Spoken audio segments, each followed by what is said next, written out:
حافظ صاحب مجھے نہیں لگتا میں اس بارے پہ اب کھل کے بات میں کیا کروں. یہ بھی پچھلے دنوں میں ایک بیکری والا واقعہ پیش آیا, سوشل میڈیا بھرا پڑا تھا.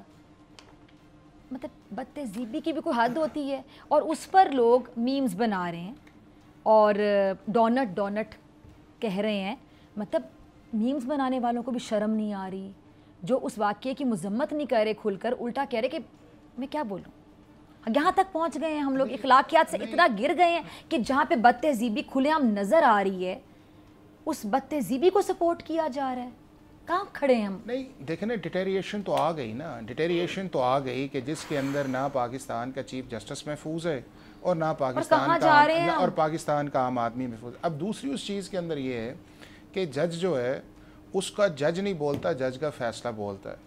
اب اگر پچھلے 10-12 سال سے دیکھا جائے, اب یہ سوری میں کی بات کرتی ہوں, فیصلہ اگر کسی کو پسند نہیں ہے تو پھر وہ تو متنازع ہے. نہیں دیکھیں نا, فیصلہ نہیں دیکھیں, اگر فیصلہ پسند نہیں ہے, اب جج بھی سوچو میں پڑھا رہے کہ اس نے تو میرٹ پہ فیصلہ کرنا ہے, انہوں نے وہ کہے کہ اب اس کو پسند نہیں ہے گا, اس کو نہیں پسند ہے, کیا کرے وہ جج. دیکھیں میں آپ کو بتا, یہ آپ کے سامنے جو مسئلے مسائل جن چیزوں پہ آ رہا ہے نا, پاکستان کے اندر ان پولیٹیکل کیسز کے علاوہ بھی کیسز چل رہے ہوتے ہیں, لیکن چونکہ وہاں کے اوپر پولیٹیکل ایجنڈا نہیں ہوتا اور چیزیں جو ہیں وہ کبھی نیچے ڈیسائیڈ فیور میں ہو جاتی ہیں, کبھی خلاف ہو جاتی ہیں اور سسٹم چلتا رہتا ہے.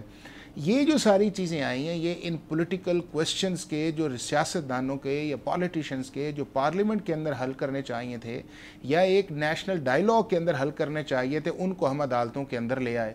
اب عدالتوں نے وہاں پہ جا کے جو ہے وہاں کے اوپر نیوٹرلٹی جو ان کی ہونی چاہیے تھی انہوں نے اپنائی نہیں ہے.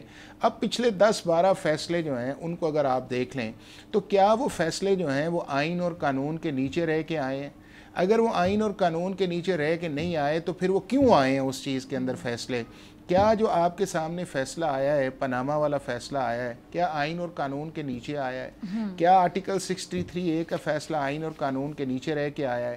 کیا 18th امینڈمنٹ کا فیصلہ جو ہے وہ ہم نے اس لیے ابھی تک نہیں کیا تھا کہ 19th امینڈمنٹ آ جائے؟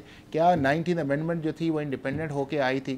کیا ہم نے 2007 سے آنورڈز کوئی چیف جسٹس آنریبلی گھر بھجوایا ہے, یا وہ خود گیا ہے, کچھ کے ایسے اعمال ہے کہ وہ گیا ہو؟ ہم نے ہر جج کو بھی کرٹیسائز کیا, ہم نے اس کے اندر چیف جسٹس کو بھی کیا, اور یہ دونوں فیکٹرز ہیں.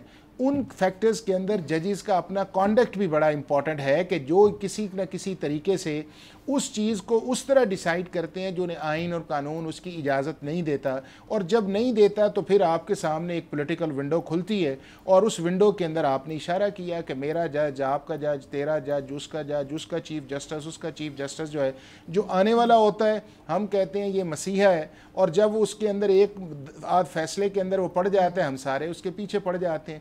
اس کو ٹریگر جو ہے وہ ان پالیٹیشنز نے اور ان سوشل میڈیا نے کیا. اب ان سوشل میڈیا کے اوپر آپ ججز کے متعلق, پارلیمنٹ کے متعلق, اس کے بعد انسٹیٹیوشنز کے متعلق جو ہے یہ دنیا کے کسی ملک میں ہوتا ہے, اور وہاں پہ ہم نے لیجسلیشن بھی نہیں کی.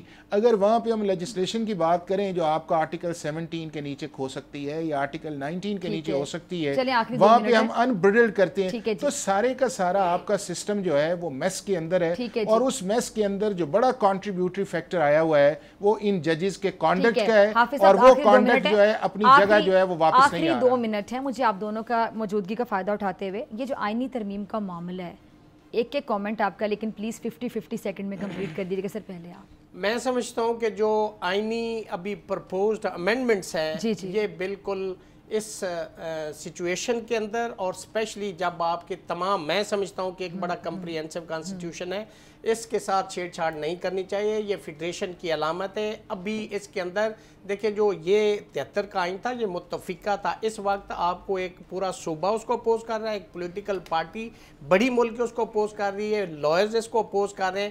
میں سمجھتا ہوں کہ چونکہ یہ ایک ایسا سینسٹیو ڈاکومنٹ ہے, چونکہ یہ پاکستان کی فیڈریشن کی بنیاد ہے, اس کے ساتھ اتنا بڑا میں سمجھتا ہوں کہ یہ مس ہیپ ہوگا کانسٹیٹیوشن کو. اگر آپ امینڈ کرنے جا رہے ہیں تو آپ کانسٹیٹیوشن کا پورا حلیہ اور پورا جوڈیشل سٹرکچر جو ہے اس کو ڈسٹرائے کرنے کے مترادف ہوگا. ہم تو نہیں چاہتے کہ ایسی امینڈمنٹ لائی جائے. سر آپ کا کامنٹ. اچھا, ایک تو یہ ہے کہ جو امینڈمنٹس پرپوز کی جا رہی ہیں وہ پاکستان کی فیڈریشن یا فیڈریٹنگ یونٹ سے متعلق ایک بھی امینڈمنٹ نہیں ہے. بنیادی طور پہ 2 جگہ امینڈمنٹس کی بات ہے. ایک ہے آپ کا کانسٹیٹیوشنل کورٹ, یعنی کہ چاہے آپ سمجھیں کہ پاکستان کی سپریم کورٹ پالیٹکس میں آ گئی ہے یا ججز اس لیول تک چلے گئے ایک سیٹ آف اتھارٹی یا مینڈیٹ کیا ہے, یا پاکستان کی کورٹس جو ہیں اوور برڈنڈ ہو گئی ہیں اور پبلک پرسپشن یہ ہے کہ ان کی آواز یا ان کے کیس کو سنا جائے. اس کے اندر یہ کانسٹیٹیوشنل کورٹ جو ہے یہ پاکستان کے علاوہ دنیا کے 70 ممالک کے اندر ہے, اور اس کو پاکستان کی ساری پولیٹیکل پارٹیز نے سپورٹ کیا ہے پچھلے 18 سال سے. تو لہٰذا یہ کہہ دینا کہ کانسٹیٹیوشنل کورٹ بننے سے انڈیپینڈنس آف جوڈیشری یا سپریشن آف پاور کا کوئی کانسیپٹ آئے گا, وہ نہیں ہے, اور یہ دنیا میں کسی جگہ نہیں ہوتا. دوسرا اس کے اندر آ رہا ہے میجر شفٹ جو ہے وہ آپ کے ایلیویشن آف ججز کا ہے. اب ایلیویشن آف ججز کا میں آزاد صاحب ہمیشہ ہم اس چیز کے اندر ہیں کہ اس پروسیس کو بہتر ہونا چاہیے, ٹرانسپیرنٹ ہونا چاہیے, اچھے پروفیشن آنے چاہیے. تو اگر یہ دونوں چیزیں آ جاتی ہیں تو نہ اس کے اندر آپ کا بیسک سٹرکچر جو کانسٹیٹیوشن کا وہ اس کے اندر کوئی افیکٹ ہو رہا ہے, نہ اس کے اندر سپریشن آف پاور کا کوئی کانسیپٹ آ رہا ہے, نہ اس کے اندر یہ ہے کہ وہ جو چیزیں آپ نے جسٹ ٹرانسفر کرنی ہے, نہ کوئی فنڈامنٹل رائٹس کا ایشو ہے, نہ انفورسمنٹ کا ایشو ہے. کے آواز آ رہی کہ 50 سیکنڈ ہو گئے. میرا یہ خیال یہ ہے کہ اگر وقت آ گیا ہے کہ ہمیں اپنے سسٹم کے اندر بہتری لانی چاہیے. ٹھیک ہے, بہتری لانی چاہیے. بہت شکریہ جی آپ دونوں کے تشریف لانے کا, اور جس طرح ہم بھی بڑے مستفید ہوتے ہیں آپ کی رائے سے, کیونکہ قانونی جو ایشوز ہوتے ہیں ان کو سمجھنا تھوڑا سا مشکل ہوتا ہے, لیکن ہمارے ہاں سوشل میڈیا پر قانونی ایکسپرٹس بھی بہت زیادہ ہیں جو شاید آپ دونوں سے زیادہ دعوے دار ہیں کہ وہ قانون کو بہتر سمجھتے ہیں. ویری سوری ٹو سے یہ سلسلہ اب رک جانا چاہیے. بہت شکریہ جی دونوں مہمانوں کا تشریف لانے کو, اور اسی کے ساتھ مجھے دیجیے اجازت. آپ سے ملاقات ہوگی انشاءاللہ کل, سیم ٹائم سیم چینل. اگر زندگی نے وفا کی دعاؤں میں یاد رکھیے گا, اپنے پیاروں کا بہت خیال رکھیے گا. اللہ نگہبان.